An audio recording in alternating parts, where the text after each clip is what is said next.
Alangkah kurnianya dapat kita bersama-sama lagi pada pagi ini dalam sesi perkongsian ilmu yang mana akan menampilkan seorang yang tidak asing lagi di UTM yang akan membicarakan topik pagi ini iaitu tips penulisan minit mesyuarat oleh Puan Nuril Aini binti Ahmad Tauhid, iaitu penolong pendaftar kanan Pejabat Timbalan Naib Chancellor Akademik dan Antarabangsa. Terlebih dahulu, saya mewakili Pejabat Timbalan Naib Chancellor Akademik dan Antarabangsa merakamkan setinggi-tinggi penghargaan dan terima kasih atas kesudian Puan Nuril untuk berkongsi ilmu pada pagi ini. Selamat datang Puan Nuril. Jadi bagi meneruskan majlis pada pagi ini, izinkan saya membacakan sedikit biodata Puan Nuril Aini. Puan Nuril Aini binti Ahmad Tauhid adalah penolong pendaftar kanan di Pejabat Timbalan Naib Chancellor Akademik dan Antarabangsa dan berasal dari Bandar Baru Uda, Johor Bahru. Beliau mendapat pendidikan di sekolah Sultan Ibrahim Girls School atau lebih dikenali sebagai SIGS. Memang popular sekolah ni. Johor Bahru dari tahun 1996 hingga tahun 2000. Dan kemudian melanjutkan pelajaran di Universiti Islam Antarabangsa UIA dari tahun 2000 hingga 2006 dan berjaya memperolehi sarjana muda sains politik dalam pentadbiran awam. Beliau memulakan kerjaya pertama di Lembaga Hasil Dalam Negeri Johor Bahru sebagai pembantu pentaksiran sambilan di unit pungutan dari Januari 2007 hingga Mei 2009. Seterusnya mula berkhidmat di Universiti Teknologi Malaysia pada Jun 2009 sebagai penolong pegawai penyelidik N29 kontrak di Institute of Bioproduct Development IBD sehingga Ogos 2009. Pada September 2009, Puan Nuril telah dinaikkan pangkat sebagai penolong pendaftar N41 di Pejabat Pendaftar sehingga di bahagian pengurusan akademik BPA Pejabat Pendaftar sehingga Jun 2016. Pada Jun 2016 hingga kini, beliau menjawat jawatan sebagai penolong pendaftar kanan N41 N44 di Pejabat Timbalan Naib Chancellor Akademik dan Antarabangsa UTM. Di Pejabat Timbalan Naib Chancellor Akademik dan Antarabangsa, Puan Nuril bertanggungjawab dalam menguruskan sebagai urustia mesyuarat JKKU dan JKTNCA, pengurusan keuangan Jabatan Timbalan TNCAA, penyediaan kertas kerja, program baru dan semakan kurikulum, pemantauan aktiviti Future Ready Curriculum Free dan Future Ready Curriculum FRC, pengurusan syarahan Perdana Profesor UTM dan membantu CIDU dalam penasihatan hal ehwal akademik. Beliau juga amat mahir dalam Microsoft Word, Excel dan PowerPoint. Begitu juga mahir dalam Adobe Acrobat Pro serta Microsoft Visio. Kebolehan dalam berkomunikasi dan penulisan dalam bahasa Inggeris, pengurusan acara dan juga pengurusan pejabat dan juga pengurusan mesyuarat. Baiklah para hadirin sekalian, untuk tidak melengahkan masa, saya dengan segala hormatnya mempersilakan Puan Nuril Aini binti Ahmad Tauhid untuk meneruskan sesi perkongsian ilmu kita pada pagi ini iaitu tips penulisan minit mesyuarat.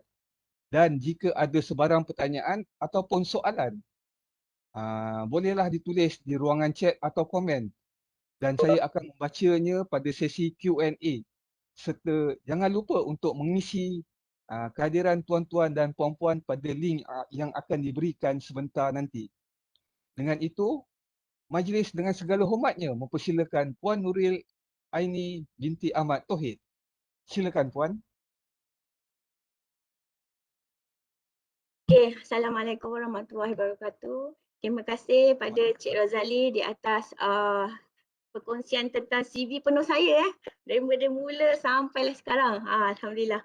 InsyaAllah sedikit sebanyak perkongsian saya pada hari ini dapat memberi manfaat kepada semua, dan saya sebenarnya berkhidmat di UTM bermula pada 2009 bermula saya di UTM ni lah sebenarnya saya banyak belajar macam mana penulisan minit mesyuarat. Sebab saya masuk-masuk je di UTM tetap di bahagian penulisan akademik, di mana saya selaku urus dia mesyuarat senat. Kalau mana-mana yang pentadbir-pentadbir yang di universiti mungkin tahulah, mesyuarat senat adalah mesyuarat utama di universiti, dan memang setiap bulan mesyuarat tersebut. Dan kalau ikutkan inilah pengalaman pertama di mana mesyuarat senat dihadiri oleh semua dekan top notch lah orang kata di peringkat di UTM. So jadi sebagai urus dia, kita sebagai pegawai memang saya agak nervous juga masa mesyuarat yang pertama tu. Jadi banyaklah saya timba pengalaman daripada mesyuarat senat tersebut, dan juga tunjuk ajar daripada sifu-sifu di UTM lah. Okey, sebelum saya mulakan, saya share dulu jap slide saya. Silakan Puan.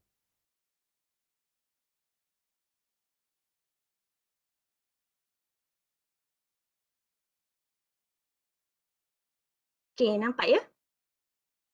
Boleh Puan. Nampak.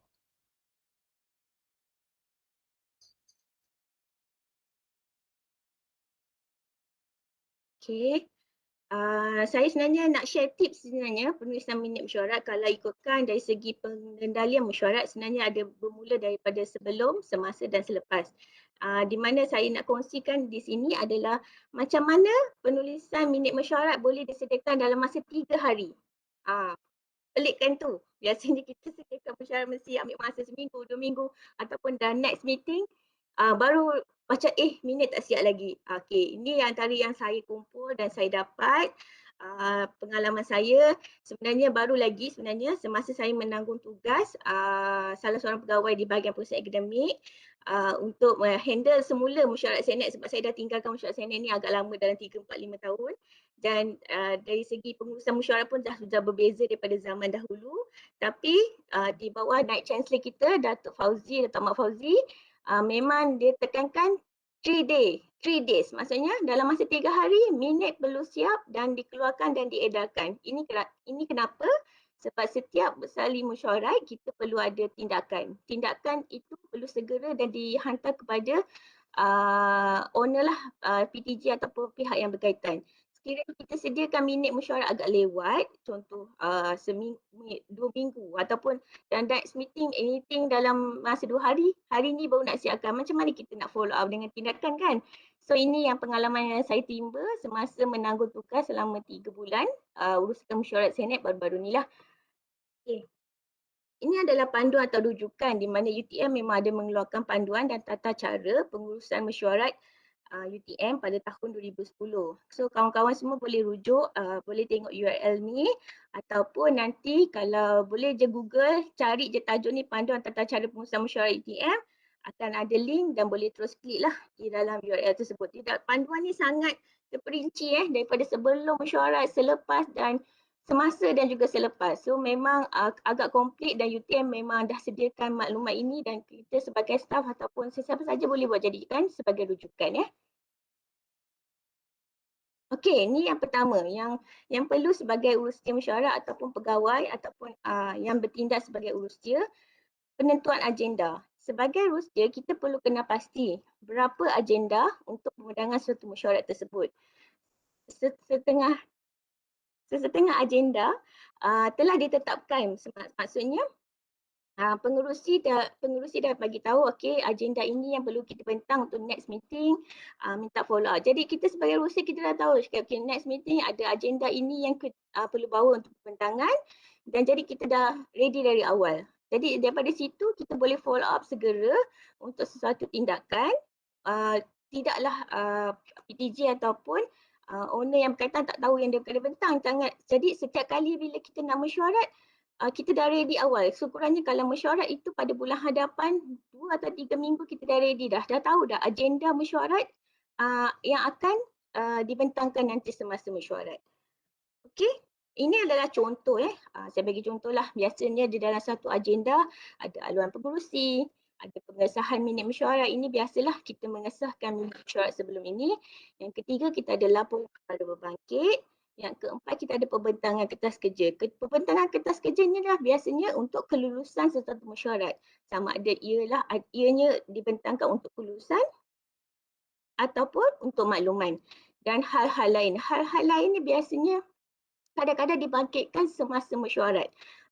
Selepas dah habis selesai pembentangan kertas kerja, dah ada keputusan, pengurusi biasanya akan tanya, adakah ada hal-hal lain ke yang nak dibangkitkan? Mungkin ada seorang, dua atau tiga orang ahli yang akan nak sharing sesuatu. Kadang-kadang daripada hal lain ni pula jadi tindakan. Itu yang penting sebenarnya kadang-kadang perkara yang tak dibincangkan ataupun tidak menjadi agenda menjadi tindakan kepada sesuatu mesyuarat. Okey, ni saya kasih contohlah agenda mesyuarat Senate. Kalau tengok kat sini dia ada aduan pengurusi. Ini contoh mesyuarat Senate UTM di mana kita ada tazkirah Senate yang disampaikan oleh pengarah masjid ataupun ahli wakil Senate, ahli Senate di dalam mesyuarat Senate. Kita ada pengurusi Akademi Tamadun Islam, ada pengarah pusat Islam yang akan memberi tazkirah dalam 5 atau 10 minit lebih kurang gitu.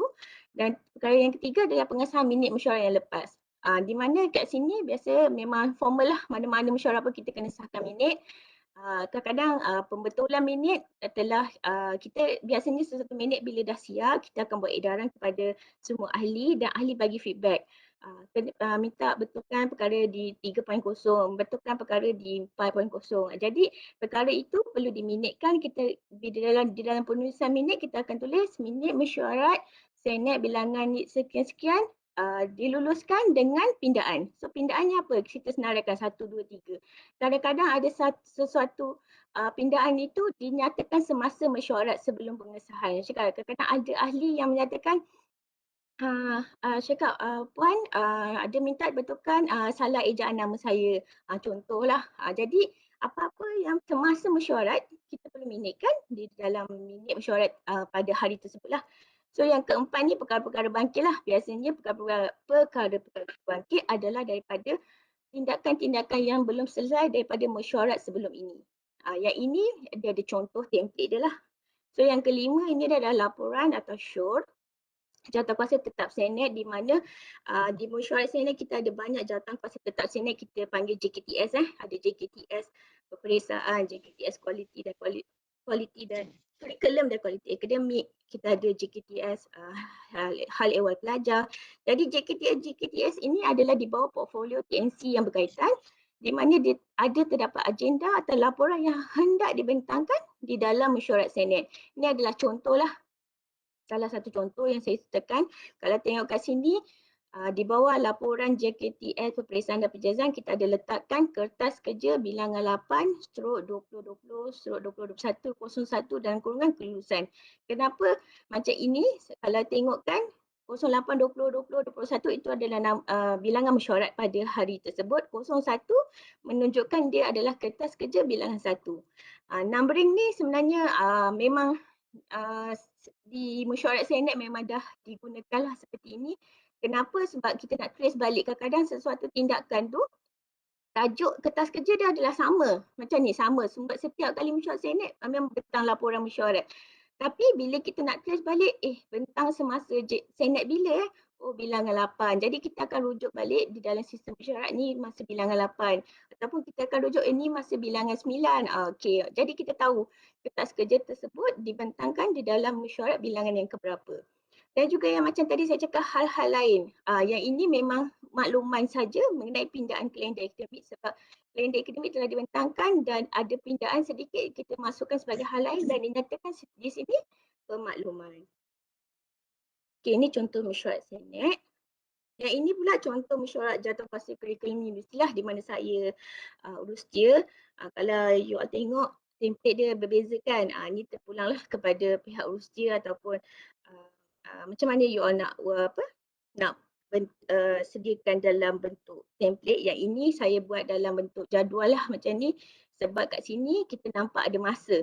Contoh sama je nombor 1, 2, 3 tu sama, nombor 4 adalah pembentangan Sama seperti yang saya nyatakan tadi, cuma kat sini saya ada tulis dibentangkan oleh Fakulti Sains Sosial dan Komersian. Jadi kita tahu paper ini, kertas kerja yang dibentangkan ini daripada Fakulti Sains Sosial dan kita ada letak masa kat tu 9.20 pagi.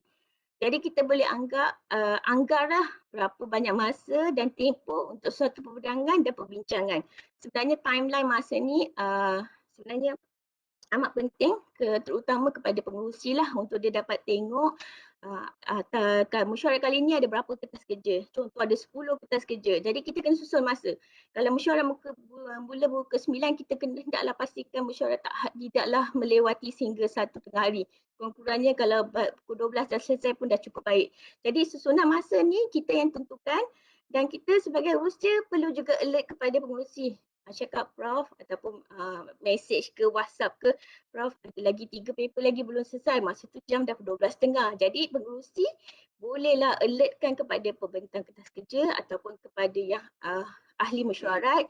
Mungkin terlalu banyak perbincangan sehingga tidak ada keputusan, mungkin cadang mesyuarat boleh tangguhkan pembentangan satu kertas kerja itu ataupun bawa semula ke bacaan kedua. Jadi sebagai urusia, kita memang kena pandai manage time dan juga kita kena juga sentiasa dengan pengerusi lah memaklumkan perkara tersebut. So timing yang tepi ni saya rasa sangat membantu.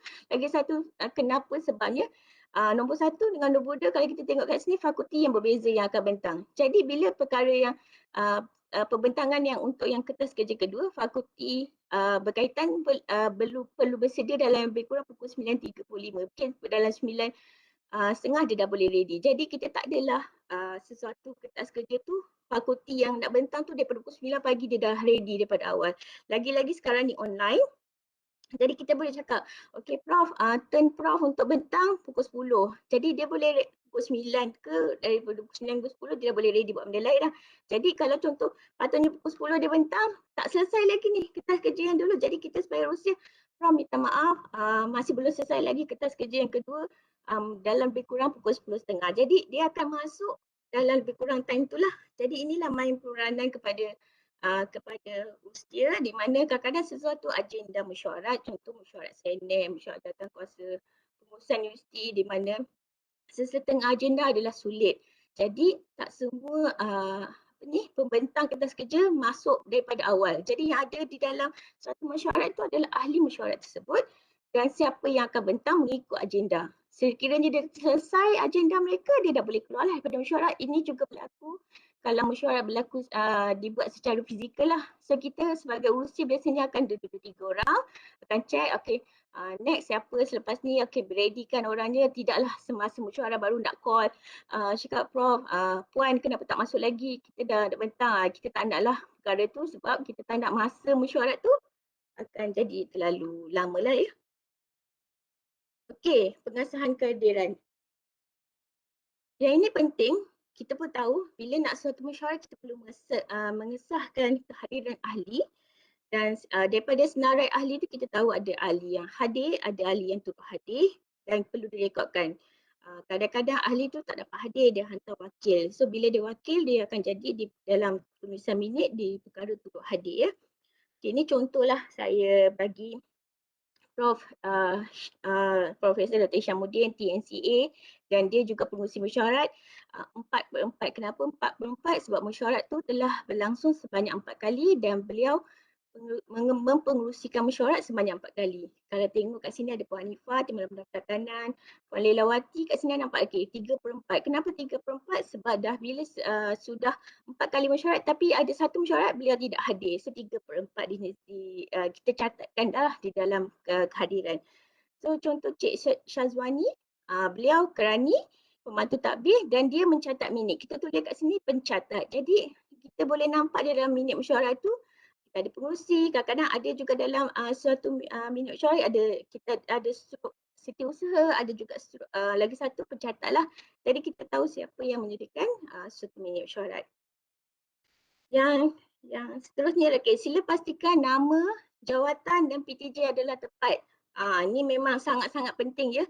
Sebab biasanya bila ada pertukaran jawatan, pertukaran dekan ataupun pertukaran pegawai atasan, kadang-kadang kita sebagai usia kena alert lah sesuatu pertukaran tu. Mungkin semasa itu dekan fakulti kejuruteraan Sebelum ini Datuk Rafiq, sekarang dah Prof. Ruzairi. Tapi kita sebagai staff UTM, dah tahu ni, dah tukar orang. Jadi kita kena pastikan untuk mesyuarat tersebut, Prof. Ruzairi telah dijemput dan juga kalau dia hadir, kita rekodkan di dalam minit lah. Susunan keahlian mengikut kekananan. Ni yang penting jugalah. Maksudnya saya bagi contoh daripada jawatankuasa pengurusan industri. Jawatankuasa pengurusan industri, JPU ni biasanya semua timbalan Net Chancellor, bendahari yang pengurusan utama di industri lah. Kemudian dekan-dekan. Susunan lepas dekan-dekan mungkin pengarah. Lepas pengarah kita kalau ada yang hadir adalah timbalan dekan dan seterusnya pengurusi dan TP dan PP. Saya pernah juga jumpa beberapa minit mesyuarat yang saya hadirlah mewakili bos sebelum ini. Saya tengok susunan dia macam bila saya nak mencari, mana nama kita kat atas, ada kat bawah, ada yang kat tengah. Sebab susunan dia tak mengikut grade lah. Sebenarnya kalau ikut senang, ikut grade. Jadi kita tahu, okay, ni profesor, lepas profesor Madya, lepas tu mungkin TP, PP dan seterusnya lah. Ni penting. Yang ni memang sebenarnya sifu saya ataupun mentor saya lah, Hajar Najmah. Memang selalu ingatkan Nuril, tulis minit mesyuarat, ingat susunan dia, jawatan dia, profesor ke tak profesor ke, kadang-kadang nama dia tu pun sensitif. Contohlah ada 2D, ada 2L, kita tak naklah nanti masa mesyuarat, sila betulkan nama saya. Cakap lah, kita sebagai officer kita tak nak jadi malu kan. Cakap takkanlah kita tak tahu nama dia macam mana. Even nama kita pun, contoh nama saya kan, Nuril Aini binti Ahmad Tauhid. Tapi bila saya dah hadir mesyuarat tu, saya tengok balik kehadiran saya, Nurul Aini. Cakap, ni orang lain ni. Jadi kita kena cakap, selalunya kalau tu kita PM tepilah.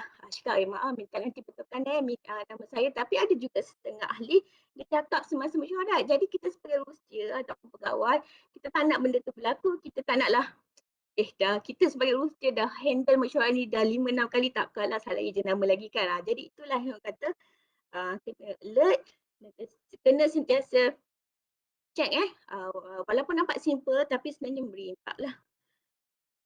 Ini contoh ni saya cakap tadi lah, contoh senarai kehadiran mesyuarat jawatankuasa kurikulum. Kalau kat sini nampak ada 4/4, 2/4, 3/4, ada 1/4. Ni contoh jawatankuasa kurikulum Okey, saya masuk pula dekat laporan perkara bangkit. Macam yang tadi saya nyatakan, luar pengurusi, pengesahan minit, laporan perkara bangkit. Okey, laporan perkara bangkit, contoh di UTM memang kita yang so far yang saya tengoklah, kebanyakannya dah buat status berwarna hijau atau kuning. Hijau maksudnya status ataupun tindakan tersebut telah selesai. Kalau kuning maksudnya suatu tindakan itu masih belum selesai dan ada lagi perbincangan ataupun maklum balas yang perlu diberikanlah untuk next meeting. Kalau dia kuning lagi maksudnya next meeting, tindakan tu makan masuk lagi dalam laporan perkara bangkit sampailah hijau. Saya pernah juga ada salah yang saya pernah jadi urusia dan pengurusi-pengurusi sebelum ini yang saya pernah chair. Saya pula chair. Pengurusi sebelum ini memang sangat partikular dengan laporan perkara bangkit. Cakap, Nuril, saya nak pastikan semua dah hijau ya sebelum mesyuarat. Kalau kadang-kadang saya cubalah try kan dapat hijau tapi sebenarnya memang belum hijau, dia kuning lagi. Bila kuning, biasanya siapa tindakan tersebut kalau ada ahlinya di dalam mesyuarat perlu memberi maklum balas lah. Sebab kadang-kadang kenapa perkara ni kita dapat detect hijau dan kuning. Dari segi penulisan minit mesyuarat lah. Bila satu minit mesyuarat dah siap awal, kita hantar awal, jadi owner dapat beri tindakan segera. Sebab itulah kalau kita siap lambat, kita hantar pun lambat, lepas tu dah last minute kita juga yang nak kena update LPB tersebut, dah tentulah masih lagi kuning. Jadi perkara macam inilah kalau boleh kita cuba elakkan. Dan laporan perkara bangkit ni boleh dikemas kini biasanya sebelum mesyuarat kita sebagai urusia dah check, tindakan ni dah selesai belum. Lepas tu ada juga semasa mesyuarat ahli-ahli yang memberi maklum balas. Jadi kita perlu masukkan dalam perkara bangkit dan diminitkan lah. Dicatatkan di dalam minit. Ini contoh saya bagi contoh. Mesyuarat Senate, kalau you tengok kat sini, nombor 1, timbalan pendapat. Tindakan tu siapa? Tindakan kepada bahagian pengurusan akademik sebab kertas kerja dibawa oleh mereka. Rujukan 5.1 ni adalah rujukan kepada di dalam minit. Di dalam ini mungkin di perkara 5.1. Status nilai yang saya cakap tadi berwarna. Kalau tengok ke atas tu penentuan status LPP, ada warna kuning, orange dan selesai. Untuk senior ni memang ada lain sikit lah. Dia ada warna orange sebab ada setengah kertas kerja tu perlu kelulusan lembaga pengarah dan juga kementerian. Kalau yang ada yang begitu dia akan color orange lah. So untuk kertas kerja ni catatan kita ambil sedikit poin utama tindakan yang perlu dibetulkan. Kita letak di dalam catatan dan di laporan perkembangan. Yang ini diperoleh daripada tindakan tersebutlah daripada Timbalan Pendaftar Bagi Usaha Akademik. Apa yang diberikan? Okey, perkara ini telah dibetulkan dan selesai. Kita colorkan hijau.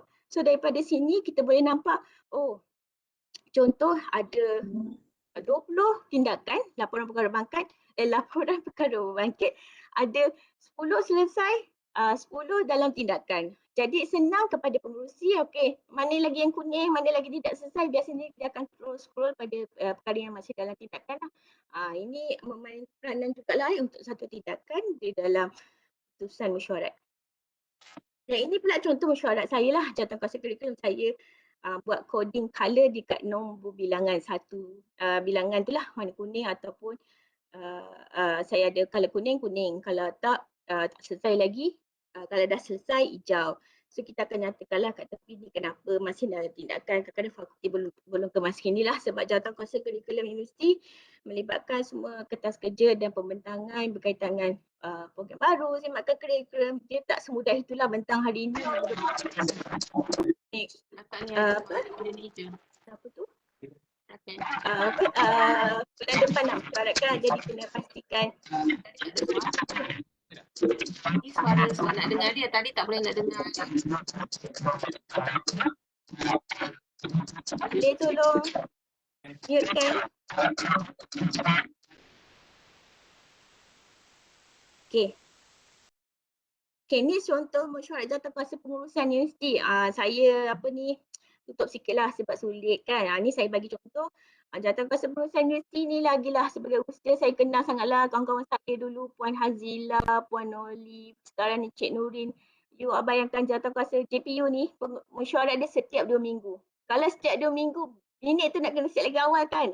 Macam tu lah. Bila minit dah siap, mereka dah siapkan lagi awal, mereka dah bagi tindakan kepada kami semua. Kami pun kena jawab lagi awal kepada mereka sebab dia nak mesyuarat the next week. Jadi itulah yang dikatakan macam mana pengurusan mesyuarat efisien je tindakan tu dibuat. Ini contohnya tindakan daripada aluan pengerusi saja. Pengerusi meminta agar memperkasakan ini, tindakan semua ahli. Maksudnya semua ahli mesyuarat JPU perlu memberi maklum balas terhadap aluan pengerusi. Jadi biasanya siapa yang wakil-wakil PTJ, kita akan dapat template ni, kita akan beri maklum balas, lepas tu kita colorkanlah hijau. Kadang-kadang sebagai wakil-wakil ni kita colorkan hijau, tapi bila baca balik ayat tu, urus dia kena pandai lah. Bila baca balik ayat, ni macam tak selesai lagi ni, kuning ni sebenarnya. Jadi antara itulah you all sebagai urus dia kena tengok macam mana sesuatu laporan maklum balas yang diberikan. So bila kat sini kita boleh dapat selesai berapa, masih dah tindakan berapa dan total out dia boleh kira dan buat peratusan. Ini semua penting ya, biasanya bila setiap setahun mesyuarat akan ada analisis yang dibuat berapa sebenarnya, contoh ada 12 kali mesyuarat setahun, ada berapa banyak tindakan yang telah selesai dalam tahun tu. Peratusan dan analisis ni boleh dibuatlah daripada sini. So kita tahu efisiennya sesuatu mesyuarat tersebut. Okey, ni persediaan. Saya nak share. Mesyuarat hendaklah direkodkan mahupun online, mahupun fizikal. Kalau dulu fizikal kita ada rekod daripada dengan voice recorder. Kalau online kita rekod secara online lah. So urus dia perlu hubungi, macam saya mention tadi, perlu hubungi pembentang kertas kerja untuk bersedia mengikut giliran agenda. Kita boleh WhatsApp, message ke call. Biasanya sebagai usia pegawai dah ready untuk mesyuarat, kita ada anak buah atau staff yang akan bantu untuk follow up kehadiran pembentang kertas kerja. Lepas tu kita urus dia dan pegawai bertanggungjawab. Maksudnya saya sebagai pegawai, saya ada bos saya juga di dalam mesyuarat, kena juga membuat catatan ringkas. Especially keputusan-keputusan utama mesyuarat. Contohnya lah, Cakap dia orang bincang dah bergaduh-gaduh dalam mesyuarat ni. Okey, kita setuju buat ni. Perlu segera ya, urus dia. Maksudnya kita tahu itu adalah tindakan yang perlu segera dan perlu diambil tindakan oleh PTJ yang mana yang berkaitan. Kadang-kadang perlu keluarkan keliling segera. Contoh sekarang ni kemasukan kampus, pelajar ke kampus. Kita perlu keluarkan keliling untuk makluman kepada pelajar. Perlu segera. So edaran kepada all staff, email, tu yang perlukan segera. Takkanlah kita nak tunggu next meeting baru nak buat kan. Jadi kita dah tahu itu segera, cepat, kita dah boleh terus sediakan dan juga buat edaran. Yang keempat, semasa mesyuarat urusnya perlu sentiasa bersedia untuk multitasking. Inilah yang saya cakap, walaupun kita mendengar mesyuarat, kita juga nak catat minit, kita juga nak follow up, nak ingatkan staff, tolong call orang ni tak sampai lagi. Benda tu memang. Lagi satu, kita pula nak kena alertkan bos kita, pengerusi. Cakap Prof macam ni dah nak habis, ataupun Prof kebetulan pengerusi ada pula hal urgent, tiba-tiba kena keluar mesyuarat kejap, jadi kita kena cek siapa pula nak jadi wakil pengerusi ni, nak chair meeting. Jadi itulah yang kita saya katakan kat sini, perlu multitasking lah, bertindak dalam keadaan segera dan cepat. Urusnya dan pegawai tanggungjawab adalah kena pasti suatu keputusan tindakan atau maklumat. Kadang-kadang sesuatu keputusan tu memang untuk tindakan, kadang-kadang dia hanya untuk makluman saja. Dan tindakan adalah tepat pada PJ berkaitan. Contoh kalau kita cakap keputusan mesyuarat meluluskan macam tadi kalender akademik, kita tulis pula PTJ lain. Jadi tindakan tidak tepat, nanti kita hantar pula pada orang tu pun tak tahu, ni tindakan saya ke? Macam tak kena dengan keputusan kan. Jadi kita kena alert jugalah tindakan ni kepada siapa. Dan urusnya dan pegawai perlu alert lah tindakan segera. Contoh tadilah saya cakapkan kalau ada satu surat keputusan, berkeliling, kadang-kadang ada surat kelulusan program, maksudnya sesuatu hantar kertas kerja untuk kelulusan pelaksanaan program dalam masa 3 minggu program itu akan dilaksanakan, kita perlukan surat kelulusan untuk membolehkan program itu dapat dilaksanakan. Okey, baru nak masuk tips ni. Tadi mohon kepada persediaan lah sebenarnya. Okey, macam mana yang saya nyatakan tadi, 3 hari saja boleh siap minit mesyuarat. Okey. Sebelum dan selepas.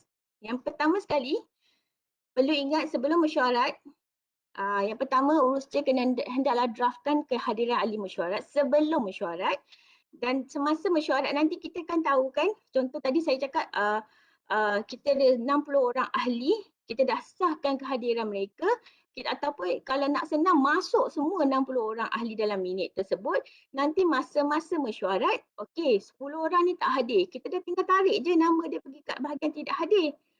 Jadi ini semua adalah benda-benda yang perlu diisi sebelum mesyuarat. Yang pertama sekali adalah kehadiran. Yang kedua, urusnya draft minit tersebut masukkan laporan perkara bangkit dan juga agenda dan rumusan pembentangan rujukan slide atau tas kerja. Macam tadi saya nyatakan kan ada satu aluan pengesahan minit laporan perkara bangkit. Masukkan dulu siap-siap sebab kita dah tahu dah laporan perkara bangkit ni kita dah dapat awal. Kita dah tahu dah maklum balas. Kita dah boleh siap dah isi siap-siap. Okey, mesyuarat memaklumkan kertas kerja tersebut telah dibentangkan dalam mesyuarat selesai. Jadi separuh daripada minit tersebut sebenarnya dah siap. Sebab ini adalah tindakan urusnya. Sebab kita juga yang tahu kehadiran ahli, kita juga yang kemas kini LPB dan kita juga tahu agenda. Contoh ada 10 agenda, kita dah masukkan siap-siap lah. Okey, pertama kertas kerja laporan. Kedua, kertas kerja permohonan kelulusan. Kita letak dulu, rangkakan dulu. Poin-poin dia ikut numbering agenda lah. Sebab kita nak tulis minit pun ikut agenda kan. Jadi selepas mesyuarat, ataupun selepas habis perbincangan tersebut, ataupun semasa mesyuarat, ikut macam mana kecekapan you lah nak menulisnya, masukkan keputusan mesyuarat dan rujukan catatan serta rakaman. Sebenarnya saya menggalakkan sebagai seorang pegawai yang efisien, seorang pegawai yang cekap ataupun mana-mana staf ataupun keraniker, pembantu kita yang membantu untuk mencatat mesyuarat, hendaklah cekap tentang sesuatu tindakan semasa mesyuarat. Maksudnya kita hadir mesyuarat, kita bukan hadir saja dan kita tak dengar tau. Kita dengar dan kita faham. Okey, dia tengah bentang pasal apa ni. Kadang-kadang sesuatu agenda tu kita tak tahu pun pasal apa. Kita sebagai urus dia kan. Cakap, dia bentang pasal ni. Oh, ada isu pelajar kenapa pelajar ni ada isu rayuan, okey, apa tindakannya. Lepas tu kita biasanya dalam masyarakat kita akan mengurusi akan, okey kita setuju macam ni kes ni, bawa bincang balik, bincang dulu dengan pihak ni. Itu sebenarnya adalah keputusan. Jadi kita dah boleh point-pointkan dulu. Oh, yang ini ni tak lulus lah, ni bacaan kedua. Jadi senang. Jadi kita tahu okey apa yang perlu dipindah. Kalau contohlah, kalau saya jawatan kuasa kurikulum, bentang kertas kerja, contohlah format kertas kerja ada lebih kurang 30 item. Dekat semakan, justifikasi, apa pindaan. Kita dah, poin-poin tu dah ada dah. Nanti tinggal kita masukkan je dalam minit. Contoh, di dalam justifikasi, ahli kata justifikasi tak cukup lah. Kita tambah lagi justifikasi semakan kurikulum perlulah hendaklah dijelaskan dengan lebih tepat dengan mengambil kira perkara ni. Kan senang sebab kita dah tahu dah apa perkara yang akan dibincangkan dalam mesyuarat, tinggal masukkan poin. Itulah yang saya katakan, tinggal masukkan keputusan ataupun tindakan lain-lain lah. Kalau rasa tidak, contoh semasa mesyuarat, rasa macam tak faham lah tadi dia cakap apa, keputusan apa kan, macam kita dah terlepas pandang kan. Lagi-lagi online ni, kadang-kadang nak pergi toilet kejap lah kan. Tapi sebab kita ada recording, kita bolehlah dengar semula. Tapi itulah, kalau boleh saya galakkan dengar rakaman tu, kalau dengar dari awal, contohlah mesyuarat 3 jam. 3 jam you all nak dengar je dulu. Bila masa nak buat pilih kan? Itu kan dah masa kan. Jadi kita akan kat bahagian mana lah yang masa tadi tak boleh kita boleh cepatkan. Kita tengok, kat bahagian ni yang ni. Ataupun tak faham, dengar ulang balik. Sampai rasa macam okey dah tahu dah ayat mana nak tulis, apakah keputusan dia. Dan kita combine lah minit tadi dengan kehadiran ahli semua tu, sebab kadang-kadang semasa mesyuarat ada ahli yang tiba-tiba tak hadir. Jadi kita update lah. So keempat, kita dah siapkan minit semua dah komplit, bagi pada pegawai atasan kita untuk semak dan kemas kini dan kemudian buat edaran. Inilah tips saya yang saya nak kongsi pada you all. Sebenarnya satu slide ni je pun, tapi cerita je panjang kan. Tapi itulah sebenarnya daripada awal, sebab proses dia terlibat pada awal. First kali yang perlu hari pertama kan, kalau tengok kat sini boleh tengok draft minit dan kemas kini kehadiran. Hari kedua kita dah buat, hantar semakan kepada pegawai. Hari ketiga kita dah buat edaran dah kepada ahli. Sebenarnya kerja-kerja sebelum mesyuarat inilah yang kena buat awal dulu. Jadi contoh hari ni mesyuarat, kita dah tahu okey ada 10 kertas kerja. Kita dah hadir dah, kita dah rangka dah draft yang minit mesyuarat tu kan. Kita tinggal masukkan lah. Ataupun kalau you nak buat point dulu, masukkan dalam point. Nanti tinggal susun ayat. Dah masukkan point. Okey, dah settle. Mesyuarat pun dah habis dalam pukul 12. Okey, allocate lah masa untuk you all. Petang tu ke, kalau tak ada mesyuarat ke, petang tu ke, malam ke. Biasanya memang kena ada pengorbanan lah sikit. Pengorbanan masa lah untuk memastikan minit tu siap. Pada saya boleh buat sebab kita tinggal masukkan keputusan mesyuarat je. Sebab semasa mesyuarat itulah keputusannya. Sebab separuh daripada minit kita dah siapkan awal. Dah tak payahlah lagi tengok nama-nama orang yang silap ke apa, sebab kita dah buat awal, kita dah check in. Tinggal check je. Hadir ke tak hadir? Biasanya kita minta pertolongan staf kita lah. Mereka dah bagi syikat senarai yang hadir, diorang dah isikan. Biasanya bila saya buat minit mesyuarat, saya hanya buat minit saja. Bahagian kehadiran ahli tu memang saya minta staf isikan, sebab mereka yang ambil kehadiran semasa mesyuarat. Contoh kalau online kita nampakkan dekat partisipan ada 60 orang atau 40 orang. So dia dah tahu dah siapa yang hadir, siapa yang tak hadir, dan juga siapa yang bawa kertas kerja. Sebab sesuatu yang seseorang yang bentang kertas kerja kan dia akan maklum kat kita, paper ni saya akan bentang. Jadi mereka yang hadir bukan ahli, kita dah tahulah dia tentulah mereka ni adalah ahli turut hadir. Jadi perkara-perkara macam tu sebenarnya awal dah buat, sebab lagipun laporan perkara bangkit pun kita dah dapatkan. Jadi tinggal masukkan keputusan mesyuarat. Okey jelas just laju pula cakap. Okey, ni contoh contoh minit mesyuarat. Macam yang saya nyatakan tadi lah, dimasukkan lebih awal aluan pengurusi, minit, laporan perkara bangkit, tajuk agenda. Ni contoh 1, 2, 3. Kita dah masukkan dulu dah. Sebenarnya yang paling banyak sebenarnya dalam minit adalah laporan perkara bangkit. Selagi di hijau, selagi di kuning, selagi itulah dia ada dalam minit sampailah di hijau. Sekarang kalau dah hijau, kita akan tulis dekat tindakan ni selesai. Jadi minit akan datang, kita dah keluarkan dah daripada minit. Macam saya agak, dah banyaknya dah selesai. Senang, saya dah tak payah masukkan dah dalam minit dah selesai. Macam tu Okey, ini contoh macam tadi saya cakapkan ada 1, 2, 3 dibentang kertas kerja. Okey, yang inilah rangka yang kita boleh masukkan dulu sebab kita dah tahu dah kertas kerja ni akan bentang. Ini memang formaliti ayat samalah. Meluluskan kertas kerja ni dengan pindaan seperti berikut. Kita dah letak dah, tinggal letak point je. Dekat point-point ni je yang kita letak apakah pindaan yang kena buat pada suatu kertas kerja. Lepas tu yang 4.53, 4.4 ni adalah tindakan dia. Okey, apa yang dia kena buat, apa dia kena kemas gini. Jadi kita dah boleh, bila kita hantar pada fakulti, kita akan hantar the whole set ni dan mereka tahu, okey dia kena pertukaran ni, perlu hantar untuk next meeting, kelulusan siapalah, macam tu. Yang ni contoh mesyuarat Senate. Minit mesyuarat Senate ni memang lagi panjang sebenarnya. Kat sini ada nyatakan kat atas tu tarikh minit diedarkan pada 2 Ogos. Maksudnya mesyuarat pada 28 Julai, 2 Ogos dah diedarkan kepada ahli. Jadi semasa mesyuarat kadang-kadang kita tak adalah ada certain ahli yang kata, saya tak dapat pun draft minit, macam mana saya nak semak. Sebenarnya bila letakkan di sini, kita boleh tahu sebenarnya tak adalah kata tak hantar ke tak terima. Sebenarnya telah dihantar dan kita letakkan di dalam sinilah. Ini format ni terpulang pada you lah nak letak ke tak nak letak ke. Sebab kadang-kadang sebenarnya sebagai peringatan lah kat kita. Ini contoh di mana Senate dia ada sesetengah ahli Senate tu dia sebagai pembentang dan dimasukkan dalam minit. Contoh macam kat sini Prof Nazri ada 1, 2, 3, 4, 5 kertas kerja dibentang untuk bilangan 10. So 8, 9, 10, 11, 12 semua kertas kerja daripada dia. Jadi kita tahu key paper ni semua daripada Prof Nazri lah. Ini contoh minit mesyuarat. Macam mana penulisannya, pengurusi telah bentangkan kertas kerja tersebut. Lepas tu cadangan pindaan seperti berikut. Dia nyatakan sedia ada apa yang dia sedia ada pada syarat, apa yang nak dipinda. Dia nyatakan masukkan dalam kotak. Kan senanglah sebenarnya kalau masukkan dalam kotak minit macam ni.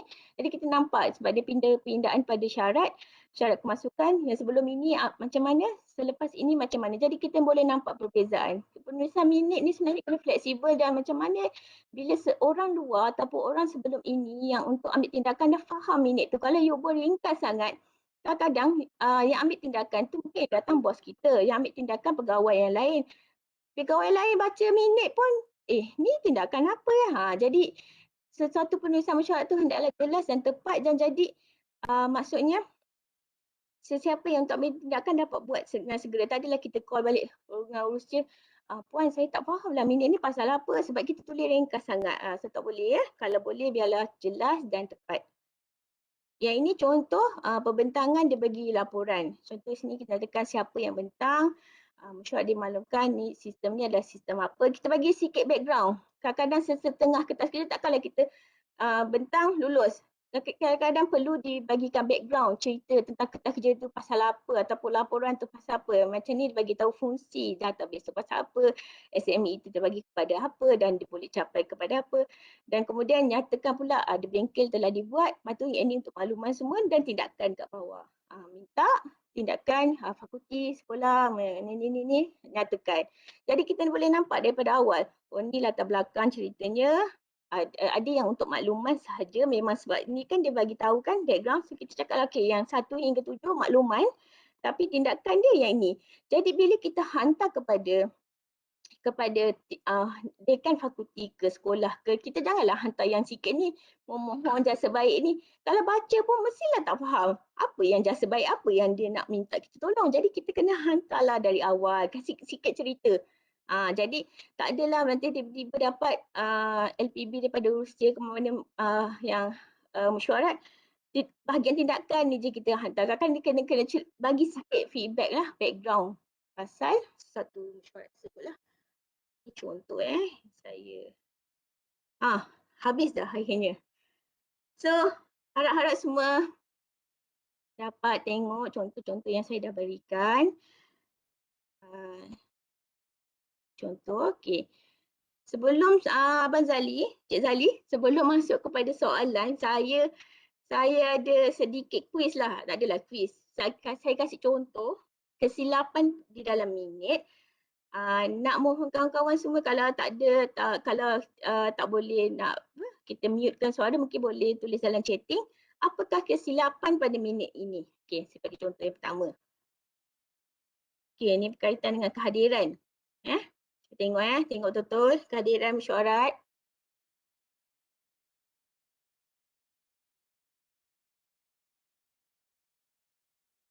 Okey, ada ke yang dapat detect apa kesilapan kat sini? Ejaan nama ayah Dr. Hazarina, betul Kak Mima. Betul, PM Dr. Nana, betul Syarimah. Ada lagi ke yang tahu? Kesilapan apa lagi? Okey, boleh tulis kat chatting.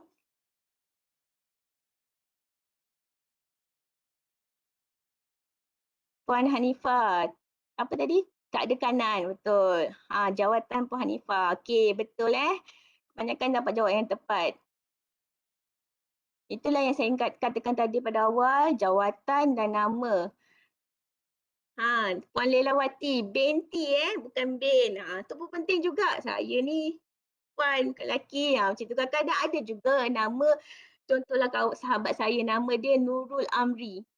Bunyi lelaki ke perempuan? Tapi sebenarnya lelaki. Itulah kadang-kadang dapat juga email Cik Nurul Amri padahal dia sebenarnya Puan Nurul Amri padahal sebenarnya dia Cik Encik bukan Cik Encik lelaki. Jadi ini penting So kat sini kita boleh tengok Profesor Dr. Nur Hazarina sebenarnya PM Dr. Hashim tu saya lupa nak update kan. So Puan Hanifah ada kanan, timbalan pendaftar kanan. Puan Lelawati binti sebenarnya bukan bin. Okey, ni contoh seterusnya. Ada tak? Nampak? Kesilapan.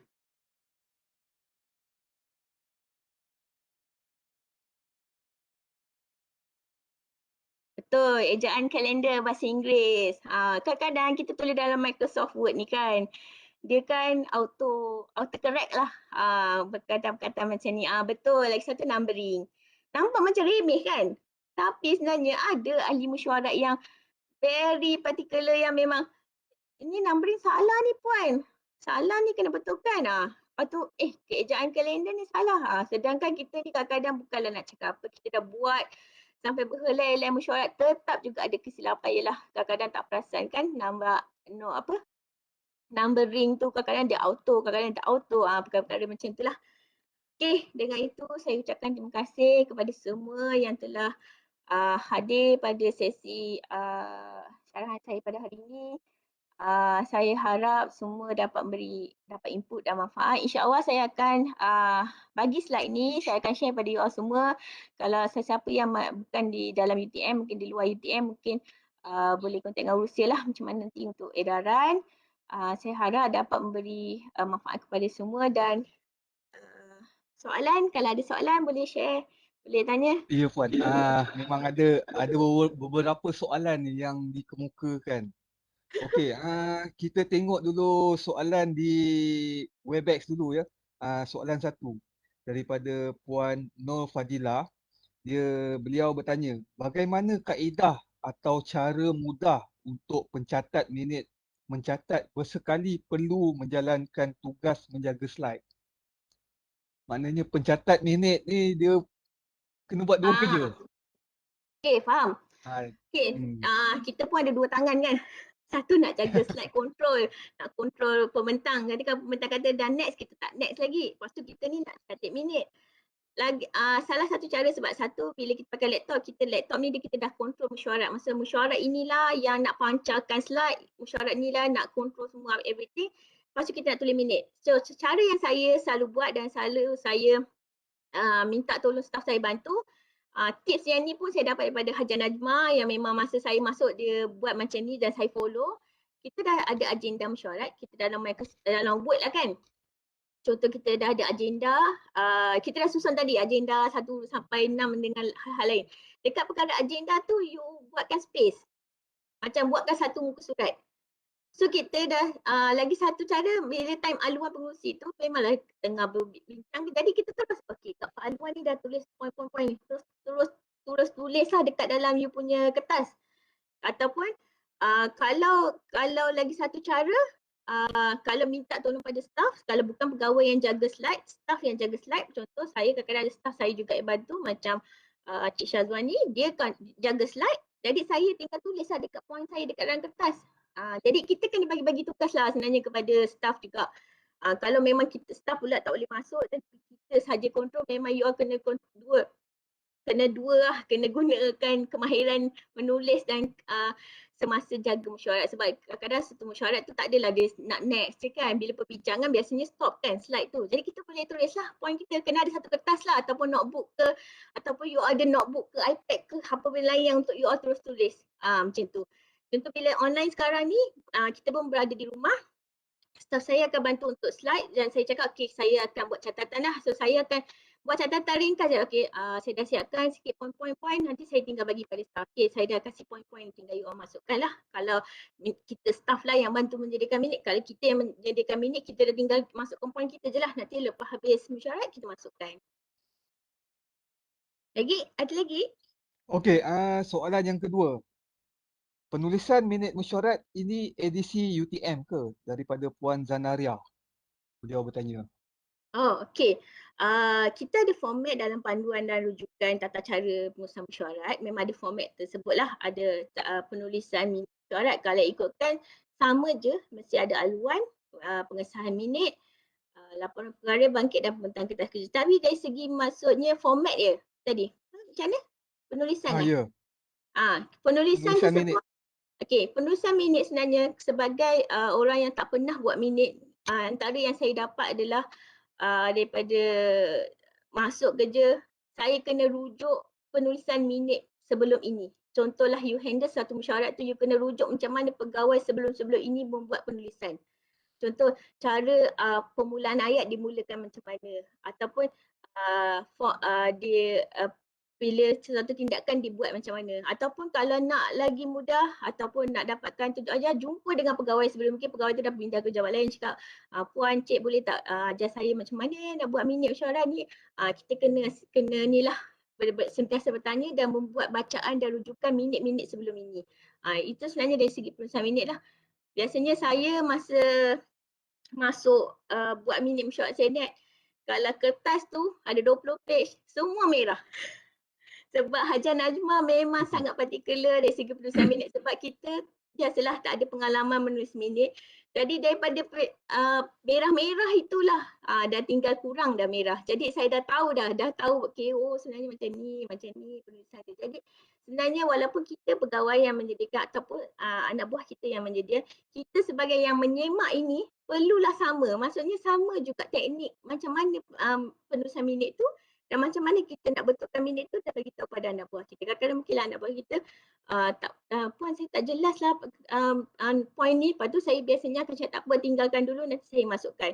Ataupun kalau dia tulis tu pun tak betul, tindakan tak betul, kita akan salah, Wani salah lah yang ni, sebenarnya macam ni, macam itulah caranya. Okey, soalan yang ketiga daripada Aas. Beliau bertanya, bagaimana nak pastikan ayat yang kita create short and precise? Create short macam ni? Create short maknanya mungkin ayat tu kita buat shortcut ke? Oh, masa Mungkin nak tulis minit tu. shorthand. Okey, kalau yang macam pembantu setiausaha ke apa, dia memang ada shorthand sendirilah. Tulisan-tulisan tu pun saya pernah tengok juga kawan-kawan setiausaha, Puan Ratna, Puan Lily. Saya tengok pun, macam tulisan doktor, saya pun tak faham cacing-cacing yang diorang tulis tu kan. Tapi kalau ada kemahiran itu boleh digunakan. Maksudnya tulislah sendiri. Cuma macam cara saya, kita tak payahlah nak catat tu mesyuarat dimaklumkan ni. Kita tak perlu buat ayat full masa catatan keputusan mesyuarat. Kita tinggal okey, ni bacaan kedua. Kalau bacaan kedua macam cara saya tulis B2. Jadi saya tahulah okey ni B2 bacaan kedua. Point dia apa? Yang kena sediakan, kemas kini kita kerja, jumpa orang ni, check dengan stakeholder. Kita tulis stakeholder. Itu terpulang kepada kreativiti you all macam mana nak buat catatan tu, dan apa yang you all tulis tu you all tahu itu adalah keputusan mesyuarat.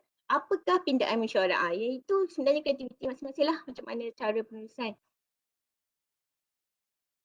Soalan seterusnya daripada FB yang ditanya oleh Mang Kalabau. Bagaimana hendak mengenal pasti poin mesyuarat yang perlu dicatat? Okey, kadang-kadang sebab itulah saya cakap dari awal tadi, sesuatu mesyuarat tu kita tak tahu agenda dia berkaitan apa, lagi-lagi kalau hal-hal lain yang kita tak pernah dengar, mungkin perbincangan telah dibuat tapi nak dibangkitkan dalam mesyuarat, memang kena dengar dan alert lah. So kita macam, perbincangan ni berkaitan dengan apa, dan mungkin tak faham juga, kadang-kadang kita dah dia dah bincang tadi keputusannya apa macam ni lulus ke tak lulus kan. Jadi lagi salah satu cara you all boleh dengar balik recording, ataupun kadang-kadang recording tu pun ataupun masa-masa mesyuarat pun pengurusi tak sebut kita lulus ke tak lulus ke, bincang balik kan. Jadi kita perlu macam ni tindakan ke makluman. Jadi salah satu cara dengar balik recording, kalau tak ada Tak you all clear. tulis tak clear, ataupun kalau tak ada rujuk balik dengan your boss lah. Biasanya dalam satu mesyuarat kita yang mencatat, kita ada pegawai yang atasnya kita berada di bersama, dan juga pengerusi mesyuarat. Maksudnya pengerusi mesyuarat tu adalah biasanya bos atasan kita lagi, ataupun bos pejabat lain ke. Kalau rasa perlu tindakan segera dan penting, kita kena terus bertanya. Jangan tunggu lewatlah sangat. Jadi kita tak naklah kita buat 1 minit tu kita catat yang silap Okey, soalan seterusnya daripada FB juga. Daripada Puan Notinisha Abdullah daripada Space UTN KL. Soalannya, bagaimana susunan nama kalau ada syarikat luar yang join? Yang syarikat luar tu pula bos besar yang join mesyuarat tersebut. Susunan namanya. Okey, selalunya macam tadi saya cakap susunan ikut kekananan kan. Biasanya yang hadir tu bos tu CEO ke pengarah urusan mereka kan. Kita letaklah kalau dia ada datuk ke Tan Sri ke, kita letaklah dulu Tan Sri. Lepas Tan Sri kita letak datuk. Okay. Lepas tu level yang dah hadir tu CEO dia tak datang, yang datang pengarah dia, pegawai eksekutif. Jadi kita susun ikut jawatan di dalam syarikat tersebut lah. Kalau yang datang tu semuanya CEO, semuanya memang bos-bos besar, jadi kita susun je lah ikut, pastikan mereka semua ni adalah yang antara yang awal lah. Tak kisahlah syarikat tu, mungkin kalau dapat dikenal pasti syarikat terkemuka ke macam Petronas ke, something yang big chunk lah, mungkin boleh letak nama awal-awal dululah. Tapi susunan ikut grade dan juga jawatan lah, maksudnya grade tu kalau dia ada Tan Sri ke Datuk ke apa ke, boleh letak dululah antara yang awal. Lepas tu kemudian dia ke bawah lah, sampai yang ke bawah. Okey, soalan terakhir daripada Shirley STJ. Beliau bertanya, kalau type nama tanpa ada binti, bin atau anak, boleh tak? Maksudnya dia contoh sebagai apa, Mr. Ali Ahmad. Sepatutnya mungkin boleh tulis Ali bin Ahmad. Jadi bin ataupun binti tu adakah perlu ditaruh ataupun tak perlu? Bin ke binti itulah. Okey, kalau ikutkan kita warga negara Malaysia, bin and binti tu memang kata nama kita lah. Kata nama kita, maksudnya Nurul Aini binti Ahmad Tauhid. Kadang-kadang ada certain macam untuk warga negara luar memang dia tak ada bin dengan binti. Memang kita nama dia lah, contoh Joseph something, memang letak full name lah. Tapi sebaiknya kita letak bin dan binti tersebut lah. Macam yang saya nyatakan tadi, ada certain nama tu, nama dia macam perempuan tapi dia lelaki. Jadi bin dengan binti tu pun penting. Jadi kalau letak contoh untuk warga negara Malaysia lah, ataupun kita yang beragama Islam ni kita ada bin dan binti lah. Kalau yang tak ada, letak nama penuh. Contoh kalau yang bangsa asing kadang ada anak lelaki, baik letaklah anak lelaki siapa-siapa. Kalau bahasa lain memang dia memang full name, ikut kata nama seperti dalam IC ataupun dia punya pasport lah. Kalau boleh letak full name. Okey, nampaknya itu saja soalan yang telah dikemukakan di Webex dan di FB. Nampaknya kita sudah sampai di penghujung majlis dan saya bagi pihak Pejabat Timbalan Naib Chancellor Akademik dan Antarabangsa merakamkan ucapan setinggi-tinggi penghargaan dan terima kasih kepada Puan Nuril Aini binti Ahmad Tauhid atas perkongsian ilmu yang diberikan sebentar tadi. Dan semoga ianya memberi banyak manfaat kepada kita semua dan boleh dipraktikkan dalam kerja kita. Terima kasih juga kepada semua hadirin yang tetap setia bersama dari mula hingga ke akhir sesi ini. Dan jangan lupa untuk mengisi kehadiran tuan-tuan dan puan-puan pada link yang telah diberikan tadi. Dan link tersebut akan ditutup 10 minit selepas program ini berakhir.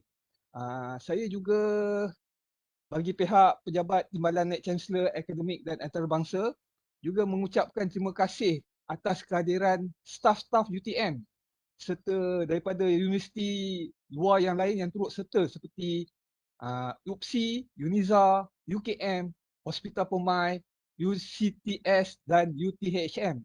Terima kasih semua kerana Alhamdulillah, telah terima kasih. menjayakan rancangan ini. Dan sebelum kita berpisah, diminta semua untuk onkan video masing-masing untuk kita mengambil gambar beramai-ramai. Boleh? Encik Zali, saya sharekan saya punya email dekat dalam Webex ni. Kalau mana-mana daripada luar UTM, Okey. kalau perlukan maklumat slide tersebut, saya boleh sharekan kepada you all semua untuk sharing lah. Kalau you all ada feedback lain ke apa, boleh bagi kat saya lah. Terima kasih semua pihak-pihak luar, universiti luar, rakan-rakan saya tengok ramai kat sini yang hadir dan beri sokongan kepada saya, dan tentulah terutama sekali pada bos saya Puan Hanifah yang memberi pendedahan kepada saya untuk buat sharing tersebut. Alhamdulillah, semoga dapat manfaat kepada semua.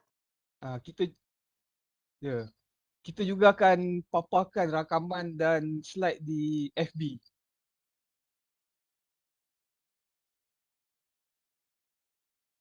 Okey, diminta semua boleh Senyum. boleh onkan video untuk kita mengambil gambar. Hai Kak Ana, Ardi, terima kasih. Fatih, Cik Din. Ini staff-staff saya ni semua. Kak Mima. Kak Ratna. Zack, Zul. Terima kasih semua. Alhamdulillah semua. Okey, dah bersedia untuk mengambil gambar? Oh, belum lagi. Senyum. Kita ambil gambar dulu sebelum berpisah. Okey, senyum.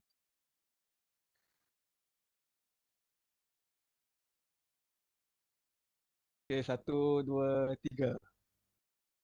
Okey, lagi sekali. 1, 2, 3.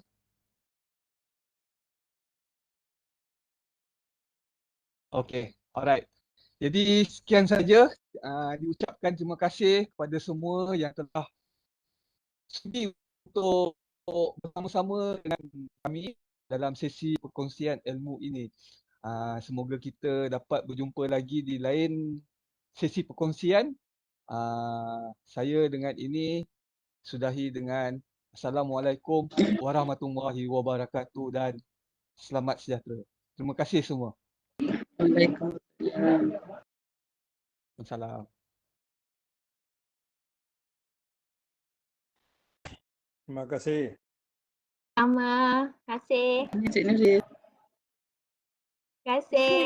Tahniah Nuril. Terima kasih. Sama-sama. Terima kasih kawan-kawan semua.